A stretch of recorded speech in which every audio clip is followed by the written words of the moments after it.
I hate you. I've hated you from the very moment I met you. I had heard about you way before that meeting, though, your popularity gaining speed throughout the years of my youth. I actually remember the first time that I met you, although I was far too young to really understand your destructive ways.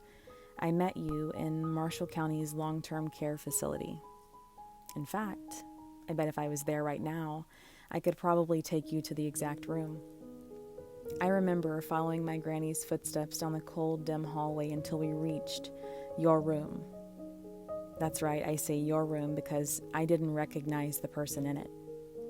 I remember knowing that I was supposed to know this person sitting in front of me, but you made it scary for a child. Sometimes I would wonder if Granny felt the same way.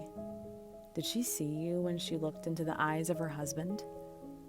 I sometimes ask myself that question over and over because now our relationship is a twisted ball of confusion and pain, suffering, and longing.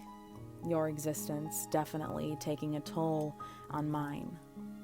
I think if I look back, though, I saw glimpses of you every now and then when she would forget where she put her book, or the cornbread cooking in the oven, or just how many toothpicks she had actually put in a cake to make sure that it wouldn't lean. At the time, though, I thought it was probably just something that happens as we age. But now, I know I was actually face to face with you. You were merely sitting in the shadows, a ghost looking over her every step, a stalker, her and her memories, your victim, sitting back and observing all the areas that you would soon infiltrate. You, the thief of memories.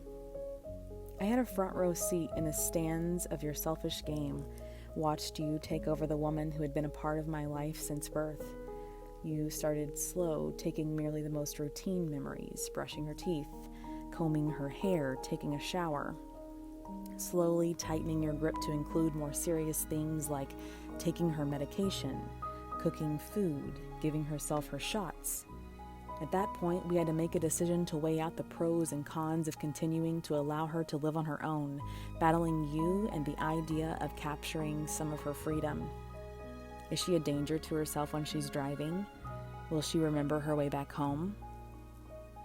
You won, and we moved her into an apartment complex for seniors, hoping that the priceless interaction with others would slow your toxic spread, that somehow building a new routine that involved interacting with other people her age would spark a new growth of memory.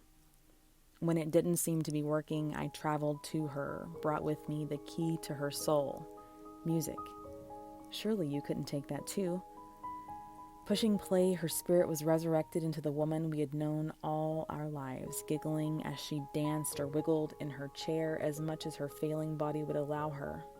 Remembering you have no control of stealing because it belongs to me and my mother and my father and my wife through a phone screen. I think this frustrated you. After all, you were not used to the sparks of music, how certain songs can make it harder for you to hold on, how a beat of a familiar tune enters the special place where memories are held. Music didn't have to work at entering like you did. So you clawed your way in deeper. Did you have a hand in her fall?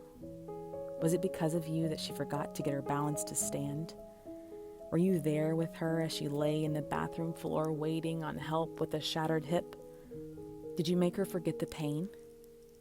Again you won, and again we were left with decisions. Because of you, she couldn't live alone at all. Because of you, she would need 24-hour surveillance and care, something you knew my parents couldn't provide, and I couldn't manage living so far away.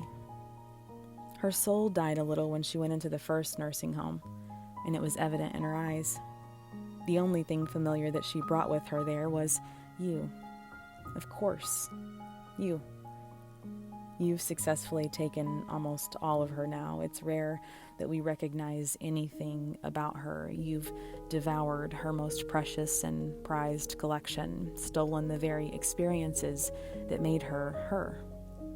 You've ripped away titles that she lived for, like mom, daughter, Memaw, sister, aunt.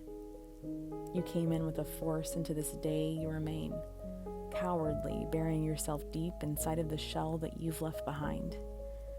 So yeah, I hate you. I've hated you since the day I met you in Dementia. I've hated you every day since.